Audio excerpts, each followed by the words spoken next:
60 वर्षीय विमला जी आकर्षक व्यक्तित्व की एक विधवा महिला थी जो स्वयं को सामाजिक कार्यों में व्यस्त रखती थी। सुबह शाम टहलने जाती, योग ध्यान आदि करती। वहीं दूसरी तरफ उनकी बहू पूनम सुंदर, सुशील और गंभीर स्वभाव की स्त्री थी।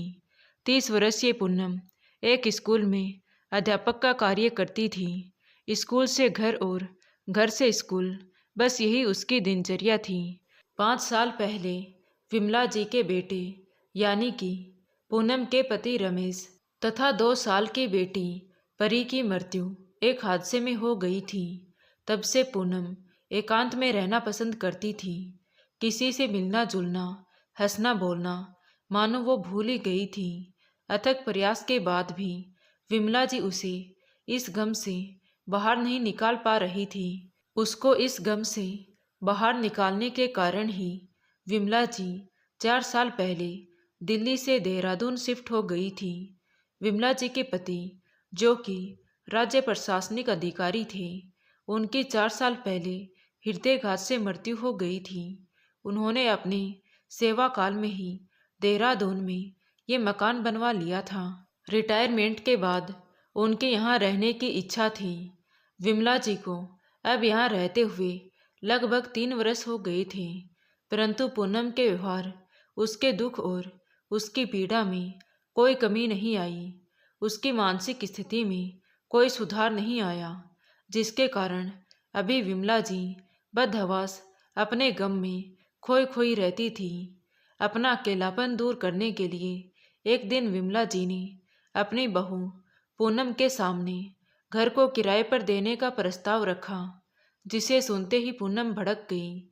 उसे अपने एकांतवास में किसी की दखलंदाजी कतई पसंद नहीं थी। उसने कहा, क्या जरूरत है माँ जी घर किराए पर उठाने की? आखिर क्या कमी है हमें? मैं अच्छी खासी जॉब कर रही हूँ और पापा की भी अच्छी खासी पेंशन आ रही है। हम दोनों के लिए ये आवश्यकता से भी ज़्यादा है। पूनम की बात सुनकर विमला जी बोली, तुम नहीं समझोगी, तुझे तो अंधेरों में रहने की आदत हो गई है, पर मेरा अकेले का इस घर में दम घुटता है। अरे किराएदार होंगे तो मेरा भी मन लगा रहेगा। तुम तो सुबह स्कूल चली जाती हो और स्कूल से आते ही अपने कमरे में बंद हो जाती हो, तो फिर मैं क्या पूरे दिन दीवारों से सर खपाऊं? मैंने अपने पड़ोस वाली शारदा को बोल दिया है। वो कह रही थी कि वो किसी को किराए पर रखवा देगी। विमला जी के इतना बोलते ही पूनम भड़क उठी और बोली, ये लो, एक तो आपकी ये सहेली शारदा आंटी मुझे एक आंख भी नहीं सुहाती है। बस मोहल्ले भर की चुगलियां करा लो उनसे। अच्छा अच्छा, ज़्यादा बातें मत बना। कल स्कूल के बाद एटीएम से कुछ पैसे निकाल लाना, ताकि कमरा थोड़ा ठीक ठाक करवा लूँ। पेंट वेंट भी तो करवाना होगा। विमला जी ने कहा तो पूनम बोली, अच्छा तो आपने ठान ही लिया है कमरा किराए पर देने का, तो फिर मुझसे क्यों पूछ रही हूँ? जो आपके मन में आए वो करो। कहते हुए पूनम गुस्सा होकर अपने कमरे में चली गई। तो विमला जी सोचने लगी कि क्या होता जा रहा है इस लड़की को, बात बात में मुंह फुला लेती है। तभी उनकी पड़ोसन शारदा जी आ गई। विमला, ओ विमला, खुशखबरी लाई हूँ तेरे लिए। वो मेरी दीदी है ना, उनके बेटे का यहाँ ट्रांसफ़र हो गया है। वो मुझे घर ढूंढने के लिए कह रही थी, तो मैंने तेरे घर के लिए कह दिया है। मेरे लिए भी कितना अच्छा हो जाएगा ना, मेरी दीदी अब मेरे नज़दीक ही रहेगी। विमला जी की पड़ोसन शारदा जी खुशी से चहकते हुए बोलते जा रही थी। अच्छा, और कौन कौन है उनकी फैमिली में? विमला जी ने उत्सुकता से पूछा। तो शारदा बोली, मेरी बहन और उनका बेटा पंकज, और एक बेटी जिसकी शादी हो चुकी है। जीजा जी की तो बहुत साल पहले हार्ट अटैक से मृत्यु हो गई थी। मेरी दीदी के बेटे पंकज की 4 तारीख की ज्वाइनिंग है। उससे पहले ही वो इधर शिफ्ट हो जाएंगे। बस एक हफ्ता बचा है, कहकर शारदा अपने घर चली गई। 3-4 दिन बाद बाहर शोरगुल देखकर पूनम ने बालकनी से नीचे झांक कर देखा तो लाल टोपी लगाए एक आदमी कामगारों के साथ ट्रक से सामान उतरवा रहा था। उसने सोचा कि ये शायद नए किराएदार होंगे। वो जल्दी से नीचे उतरी और जाकर अपनी सासू माँ विमला जी को जगाया। विमला जी को दोपहर में सोने की आदत थी। वो सो रही थी। घुटनों के दर्द की वजह से विमला जी को सीढ़ियाँ चढ़ने उतरने में कष्ट होता था। तभी निचले हिस्से में रहती थी। तभी विमला जी उठ बैठी हुई और पूनम से बोली कि चाय बना ले, वे लोग थके हारे आए होंगे। तो पूनम मन ही मन बड़बड़ाते हुए रसोई घर की ओर बढ़ गई। थोड़ी देर में चाय बिस्कुट की ट्रे टेबल पर लाकर रख दी और ऊपर जाने लगी। तो विमला जी ने टोका, अरे कहाँ जा रही है? मिल तो ले नए किराएदारों से, आप ही मिल लेना उनसे। मुझे बहुत काम है, कॉपियाँ चेक करनी है, रिजल्ट भी बनाना है। आपने रखे हैं, आप ही खातिरदारी करो उनकी, मुझे तो माफ़ करो। कोने तक हाथ जोड़ते हुए पूनम इस अदा से बोली कि विमला जी को हंसी आ गई। थोड़ी ही देर में पड़ोसन शारदा भी आ गई और अपने भांजे पंकज को अकेला देखकर बोली, अरे दीदी नहीं आई, तू अकेला आया है? प्रणाम मौसी। वो माँ की तबीयत कुछ खराब थी तो वो रुक गई। अगले हफ्ते संडे तक ले आऊँगा उन्हें भी, तब तक घर भी सेट हो जाएगा। आपको तो मालूम ही है उन्हें अस्थमा की शिकायत है, तो धूल मिट्टी पेंट वगैरह से उन्हें एलर्जी होती है। हाँ ठीक किया तूने बेटा। पंकज का व्यवहार बहुत ही अच्छा था। घर का बड़ा बेटा होने के नाते पिता की मृत्यु के बाद घर की सारी जिम्मेदारी पंकज के कंधों पर आ पड़ी थी। जब पिता की मृत्यु हुई तब पंकज 12वीं कक्षा में पढ़ता था। माँ घरेलू महिला थी। पंकज ने ट्यूशन करते हुए अपनी पढ़ाई जारी रखी और अथक मेहनत करते हुए अपनी काबिलियत के बल पर फॉरेस्ट ऑफिसर के पद पर पहुंचा। छोटी बहन की शादी की। इन सब जिम्मेदारियों को निभाते निभाते इतना समय गुजर गया कि पंकज को अपने बारे में सोचने की फुर्सत ही नहीं मिली और अब तो निजी इच्छाएं भी दम सी तोड़ने लगी थी। अलबत्ता माँ के दिल की ख्वाहिश थी कि बेटे के सिर पर अब तो सेहरा बन जाए, उसे कोई ऐसा हमसफर मिल जाए जो उसके सूने जीवन की बगिया को महका दे। पर पंकज माँ की बात को अनसुनी कर देता था, ये कहकर कि अब उसकी उम्र निकल गई है, क्योंकि पंकज अब 35 साल का हो गया था। लेकिन उसकी माँ का मानना था कि मर्द और घोड़े कभी बूढ़े नहीं होते। माँ की ये बात पंकज हंसकर टाल देता। वो अधिक से अधिक समय खुद को घर व दफ्तर के कामों में व्यस्त रखने लगा था। फॉरेस्ट ऑफिसर होने के नाते उसका काम भी जोखिम वाला था। अक्सर फील्ड पर जाना होता। ऐसे में क्या वो अपने जीवन साथी को वक्त दे पाएगा, ये सोचकर वो शादी को लेकर अपने कदम पीछे हटा लेता। अगले दिन सुबह पंकज ने नीचे आकर विमला जी से कहा, आंटी जी क्या आप अपनी कामवाली को मेरे यहाँ भेज सकती हैं? जब तक मेरी माँ नहीं आ जाती तब तक सुबह चाय नाश्ता बना दिया करेगी। हाँ हाँ बेटा, क्यों नहीं, वो सुबह 8 बजे आती है, पहले तुम्हारे पास भेज दूंगी।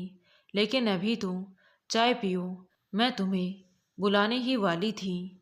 जब तक तुम्हारी मम्मी नहीं आ जाती तब तक तुम हमारे साथ ही चाय नाश्ता और डिनर कर लिया करो, विमला जी ने कहा।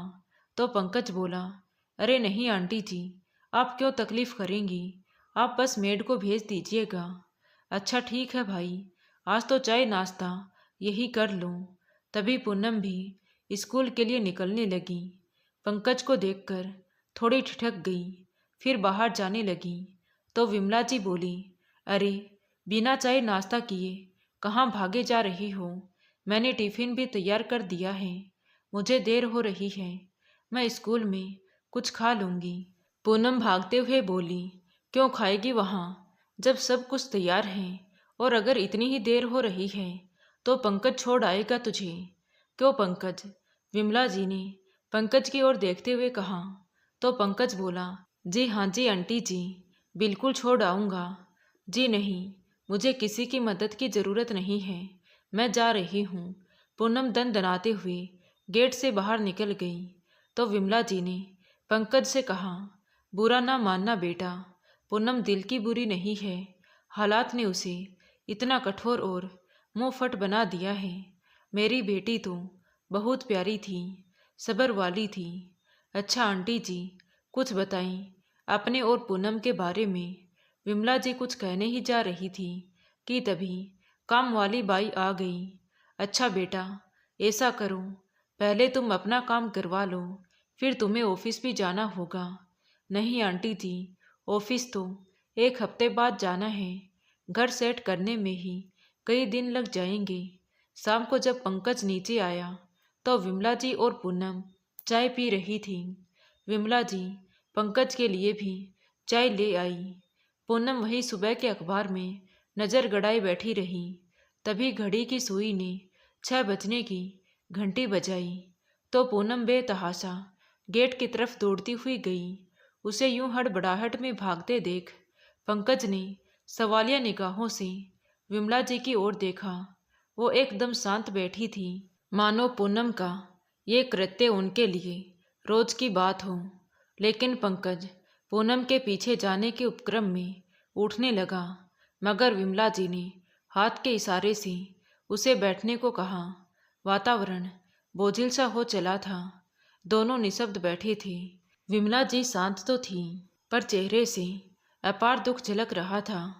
पंकज भी असमंजस की स्थिति में मौन बैठा रहा। स्थिति को समझते हुए उसने चुप रहना ही ठीक समझा। करीब 10 मिनट बाद पूनम अपने हारे कदमों को मानो घसीटते हुए अंदर ले आई और निढाल होकर वहीं बैठ गई। कुछ क्षण बाद पंकज के वहां से जाते ही पूनम भी खामोशी से अपने कमरे में चली गई। इस आधे घंटे में कोई एक शब्द भी नहीं बोला, पर करती भी मौन होकर इन प्राणियों का साथ निभा रही थी। पक्षी निशब्द अपने घरों को लौट चले थे। डालियां भी मानो थम से गई थी। 2-3 दिन बाद शनिवार को पंकज दोपहर में ही घर आ गया और सीधा किचन में ही घुस गया। आंटी जी, लाओ, बहुत भूख लग रही है, बड़ी अच्छी खुशबू आ रही है, क्या पका रही हो? मगर रसोई में जाते ही वहीं ठिठक गया। इन 7 दिनों में पंकज विमला जी से काफ़ी घुल मिल गया था। अरे आप हो, मुझे लगा आंटी जी होगी। सामने खड़ी पूनम को देखकर पंकज झिझकते हुए बोला, तुम क्या जानो, मेरी बेटी तो मुझसे भी अच्छा खाना बनाती है। पीछे से विमला जी की आवाज़ आई। टेबल पर खाना लगाकर पूनम बड़े बड़े 3-4 टिफिन लेकर कहीं बाहर चली गई। वहाँ बैठा पंकज पूनम की तरफ देखता ही रह गया। तभी विमला जी ने बताया कि हर शनिवार और रविवार को पूनम अपने हाथों से खाना बनाकर अनाथ आश्रम ले जाती है। तो पंकज सराहना भरे भावों से पूनम के व्यक्तित्व को परखने लगा। अगले दिन पूनम 3 कप चाय बनाकर लॉन में बैठ गई तो विमला जी मंद मंद मुस्कुराकर पूनम को देखने लगी। उन्हें यूं मुस्कुराता देख पूनम ने झेपते हुए कहा, क्या हुआ, ऐसे क्यों घूर रही हो मुझे? एक तो मैं आपके उस लाडले किराएदार के लिए चाय बनाकर लाई हूँ, ऊपर से आप मुझे ऐसे घूर रही हैं जैसे कि। अरे नहीं बेटा, मुझे अच्छा लगा कि तू लोगों की कदर करती है। वैसे पंकज ऊपर अपने कमरे में है, उसे आज बहुत तेज बुखार आया है। शांताबाई के हाथ चाय बिस्किट उसके कमरे में ही भिजवा देना। अब मुझसे तो दूसरी मंजिल पर चढ़ा नहीं जाएगा, वरना मैं तो बेचारे बच्चे को देखकर आती। तभी पूनम बोली, अच्छा, तभी जनाब नज़र नहीं आ रहा था, मुझे लगा मेरी वजह से नीचे नहीं आए। शांताबाई के साथ पूनम भी ऊपर चली गई। उसे देख पंकज चौंक कर उठ बैठा हुआ। उसके थकान भरे चेहरे पर खुशी से लबालब मुस्कान आ गई और मुस्कुराते हुए पूनम से बोला, अरे आपने क्यों तकलीफ़ उठाई? तकलीफ़ कैसी? कहकर पूनम ने उसे चाय पकड़ा दी। कुछ देर ठहरने के बाद शांताबाई को कमरा ठीक करने की हिदायत देकर पूनम नीचे आ गई। पंकज को उसका यूं फिक्र करना बड़ा सुखद लगा। पंकज जल्द ही स्वस्थ होकर ऑफिस जाने लगा। उस घर को वह घर के लोगों को पंकज की आदत हो चली थी। पूनम भी अब उसकी बातों या उपस्थिति से असहज नहीं होती और न ही पहले की तरह भड़कती थी, अपितु वो भी उसकी बातों में रुचि लेने लगी थी। आज फिर वही हुआ। घड़ी में 6 बजे और पूनम बेतहाशा गेट की तरफ दौड़ पड़ी। आज पंकज विमला जी से पूछ ही बैठा, आंटी जी बुरा ना माने तो प्लीज़ ये बताएं, पूनम रोज़ इस समय कहाँ जाती है और फिर इतनी परेशान होकर वापस आती है और खोई खोई थकी हुई सी रहती है। तो विमला जी ने अतीत के पन्नों को खोलना शुरू किया कि हमारा कितना सुखी और भरपूर खुशहाल परिवार था। मेरे इकलौते बेटे रमेश ने अपनी पसंद से पूनम से शादी की थी, विमला जी ने बताया। तो पंकज हैरान होकर बीच में ही टोकते हुए बोला, क्या पूनम आपकी बहू है? मेरा मतलब है पूनम आपकी बेटी नहीं बहू है। हाँ बेटा, पूनम मेरी बहू है, मेरे बेटे की पसंद है जो अब मुझे सबसे ज़्यादा प्रिय है। पर पहले ऐसा नहीं था। मेरा बेटा पूनम से शादी करने के लिए मुझे बहुत मनाता रहा, पर मैं नहीं मानी। तब थक हार कर उसने पूनम से कोर्ट मैरिज कर ली। पहले तो मैं पूनम से बहुत नाराज रहा करती थी, पर पूनम के हंसमुख स्वभाव व सबके लिए प्यार, परवाह, इन सब गुणों ने मेरी सारी नाराजगी दूर कर दी। शादी के 2 साल बाद हमारे घर में एक नन्ही सी परी ने जन्म लिया। मैं अपनी खुशियों पर काबू नहीं कर पा रही थी। शायद मेरी खुशियों को मेरी ही नज़र लग गई। परी की मासूम अदाएं, तोतली बोली, खनकती हंसी से हमारा पूरा घर खुशियों से भर उठा था। सारे घर में कुदकती फुदकती मेरी बच्ची एक दिन हमें यूं छोड़कर चली जाएगी, ये सोचा भी नहीं था। वो दशहरे की काली शाम थी जिस दिन रमेश परी को लेकर दिल्ली के रामलीला मैदान में रावण दहन दिखाने ले गया था। मेरी तबीयत खराब थी, इसीलिए पूनम मेरे पास ही रुक गई थी। मेरे पति की भी तबीयत कुछ ठीक नहीं रहती थी। कुछ महीने पहले ही उनके एंजियोप्लास्टी हुई थी। बीपी शुगर के मरीज तो वे पहले से ही थे। हम टीवी पर ही रावण दहन देख रहे थे। तभी टीवी पर रामलीला मैदान में बम ब्लास्टर से भगदड़ मचने की खबर आने लगी। हमने रमेश को फ़ोन लगाया तो वो फ़ोन नहीं उठा रहा था। अनहोनी की आशंका से मेरा दिल कांपने लगा। पति को बताऊं या नहीं बताऊं, अभी इसी असमंजस में थी कि तभी पड़ोस में रहने वाला रमेश का एक दोस्त आ गया। मेरे पति को भी हादसे की खबर लग गई। वो भी रमेश के दोस्त के साथ निकल पड़े। मौके पर जाकर देखा तो लाशों के ढेर पड़े थे, जिसमें मासूम बच्चे और महिलाएं ज़्यादा थीं। तलाश करने पर परी कहते कहते विमला जी फपक फपक कर रोने लगी। पंकज ने उठकर उनको सांत्वना दी और खामोशी से आगे की कहानी की प्रतीक्षा करने लगा। विमला जी खुद को संभालते हुए आगे की कहानी बताते हुए कहा, मेरी पोती परी छत विछत हालत में मर्त पाई गई, पर रमेश का कुछ पता ही नहीं चला। हमने बहुत तलाश की, सभी अस्पताल, मुर्दाघर सब छान मारे, पर मेरा बेटा नहीं मिला। पुलिस वालों ने बाद में बताया कि बम फटने से कुछ लोग दूर जा गिरे थे। उनके शरीर व चेहरों के परखचे उड़ गए थे। हो सकता है मेरा बेटा भी उन्हीं में से हो। जो भी हो, मेरे बेटे का आज तक कुछ पता नहीं चल पाया है। जवान बेटे और मासूम परी की मौत का सदमा मेरे पति बर्दाश्त नहीं कर पाए। साल भर के भीतर ही वो भी हमें छोड़कर दूसरी दुनिया में चले गए। मगर पूनम को अभी भी रमेश के वापस लौटने का इंतजार है। वो इसी उम्मीद में रोजाना 6 बजे गेट के बाहर तक भाग कर जाती है कि रमेश आज तो ज़रूर आएगा। उसको इस सदमे से हुए इस बावलेपन को दूर करने के लिए हम दिल्ली से यहाँ आ गई, पर मेरी बच्ची अभी तक उसी सदमे में है, उसी मोड़ पर खड़ी है। उसकी जिंदगी मानो रुक सी गई है। अनाथ आश्रम के बच्चों को खाना खिलाकर वो अपनी बच्ची की आत्मा को खुशी देना चाहती है। न जाने वो दिन कब आएगा जब मेरी बच्ची रमेश की यादों को भुलाकर नए सिरे से अपनी जिंदगी शुरू करेगी। तभी थकी निढाल अपने पैरों को घसीटती हुई पूनम अपने बेजान से शरीर को कुर्सी के हवाले कर दिया। वातावरण में आज फिर से चुप्पी छा गई थी।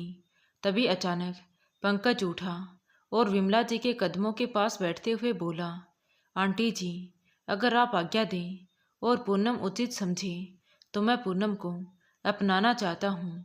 आज या कल में मेरी मम्मी और बहन आ रही हैं। मैं जानता हूँ उनकी भी सहमति मिल जाएगी मुझे। अचानक ये सुनकर पूनम हैरान रह गई। विमला जी और पंकज दोनों ही उम्मीद भरी निगाहों से पूनम की ओर देखने लगे। पूनम बिना कुछ बोले उठकर जाने लगी। तभी बाहर से आवाज़ आई, आज या कल में नहीं भैया, हम पधार चुके हैं। ये आवाज़ पंकज की बहन की थी। अरे, आप लोग अचानक बता दिया होता तो मैं लेने आ जाता। अरे, अगर बता दिया होता तो हमें इतना प्यारा सा सरप्राइज कैसे मिलता। पंकज की माँ ने प्यार भरी नज़र पूनम पर डाली और उसके सर पर हाथ फिराते हुए बोली, अगर तुम मेरे बेटे की ज़िंदगी में आ जाओगी तो मैं खुद को बहुत खुशकिस्मत समझूंगी। पंकज से जब फ़ोन पर बात करती हूँ तो बस वो तुम्हारी ही बातें करता है। तुम हमें बहुत पसंद आई, क्या तुम मेरी बहू बनोगी? पूनम ने खामोशी से झर झुका दिया और अपने कमरे में चली गई। विमला जी ने पंकज की माँ को गले से लगाते हुए कहा, मेरी बेटी हाँ ज़रूर कह देगी, ये मुझे पूरी उम्मीद है। अगर उसे इनकार करना होता तो वो तपाक से कर देती। अचानक से ये बात उठी, इसीलिए वो खामोश हो गई। बहुत वर्षों बाद आज पूनम को सुकून की नींद आई। सपने में उसने देखा कि उसकी खिड़की से उम्मीद की एक किरण चली आ रही है, जिस पर सवार होकर रमेश चुपके से कमरे में दाखिल हो रहा है और उसके कानों में कह रहा है, पूनम, इस रिश्ते के लिए हाँ कह दो और आगे बढ़ो। मैं गुजरा हुआ कल हूँ जो आज तुम्हारे आगे हाथ फैलाए खड़ा है। उसे थाम लो, उसे थाम लो पूनम। तभी अचानक से पूनम की नींद खुली तो घड़ी में देखा तो सुबह के 5 बज रहे थे। वो दौड़ती हुई नीचे आई और विमला जी के कमरे का दरवाज़ा खटखटाने लगी तो विमला जी ने घबराकर दरवाज़ा खोला। तभी पूनम उनके गले से लगकर जोर जोर से रोने लगी। क्या हुआ मेरी बच्ची, कोई बुरा सपना देख लिया क्या तुमने? माँ, आज मुझे जी भर के रो लेने दो। बहुत देर तक रो लेने के बाद पूनम शांत हो गई तो विमला जी धैर्य से उसके बोलने का इंतजार करती रही। फिर थोड़ी शांत होकर पूनम ने कहा, माँ, आज रमेश मेरे सपने में आए थे। मुझसे कह रहे थे कि मैं उन्हें भूलकर आगे बढ़ूं। आप बताओ माँ, मैं क्या करूं? तो विमला जी बोली, बेटी, उसने सही कहा है, तो उसकी बात मान ले बेटा। देखो, अब तो रमेश भी यही चाहता है कि तुम उसे भूलकर जिंदगी में आगे बढ़ो। अकेले जिंदगी नहीं कटती बेटी। मैं आज हूँ, कल नहीं रहूँगी, तो तू अकेली कैसे पहाड़ सा जीवन बिताएगी? पंकज बहुत अच्छा लड़का है। सच बताऊं तो मैं तो तेरे डर से कुछ नहीं कह पा रही थी, पर मेरी भी यही इच्छा थी। अच्छा जी, मेरे डर से मैं क्या इतनी डरावनी हूँ? नहीं रे, तू तो मेरी प्यारी लाडली बच्ची है, कहकर विमला जी ने पूनम को अपने गले से लगा लिया। तभी पूनम बोली, पर मैं आपको छोड़कर कहीं नहीं जाऊंगी। कह देना अपने उस किराएदार से। क्या बोली? किराएदार? वो तेरा होने वाला पति है और मेरा बेटा। खबरदार, जो मेरे बेटे के बारे में इस तरह के शब्द अपने मुंह से निकाले तो। अच्छा बाबा, नहीं बोलूँगी कुछ ऐसा वैसा, लेकिन अपने लाडले को मेरी सारी शर्तें बता देना। तभी मैं हाँ कहूँगी। हाँ ठीक है, आपकी सभी शर्तें सर आँखों पर मोहतरमा, विमला जी ने मुस्कुराते हुए कहा। तभी पूनम की नज़र बाहर खड़े पंकज पर गई। अरे, आप कब आई? छुप छुप के हमारी बातें सुन रहे थे और इतनी सुबह सुबह आप यहाँ क्या कर रहे हैं? तो पंकज बोला, मेरे बहनोई साहब आ रहे हैं, बस उन्हीं को लेने स्टेशन जा रहा हूँ। क्या आप अपने हाथों से बनी चाय पिलाएंगी? तो पूनम शर्माती हुई और हंसकर किचन की ओर चली गई। पंकज ने आज पहली बार पूनम को हंसते हुए देखा था। तभी विमला जी बोली, बेटा, तूने तो मेरी मुराद ही पूरी कर दी। आज कितने सालों बाद मैंने अपनी बिटिया को हंसते हुए देखा है। थोड़े दिन में मुहूर्त देखकर पंकज और पूनम की शादी करवा दी। विमला जी ने पंकज की माँ को भी अपने घर में रख लिया था ताकि उनका भी टाइम पास अच्छे से हो जाए। पूनम की जिंदगी में फिर से खुशियाँ आने लगी थी, जिसे देखकर आज विमला जी बहुत अच्छा सुकून महसूस कर रही थी। तो दोस्तों, आपको ये कहानी कैसी लगी कमेंट करके ज़रूर बताएं। कहानी अच्छी लगी हो तो प्लीज़ वीडियो को लाइक करें, शेयर करें और हमारे चैनल कहानी विद देवांशी को सब्सक्राइब ज़रूर करें। Thank you.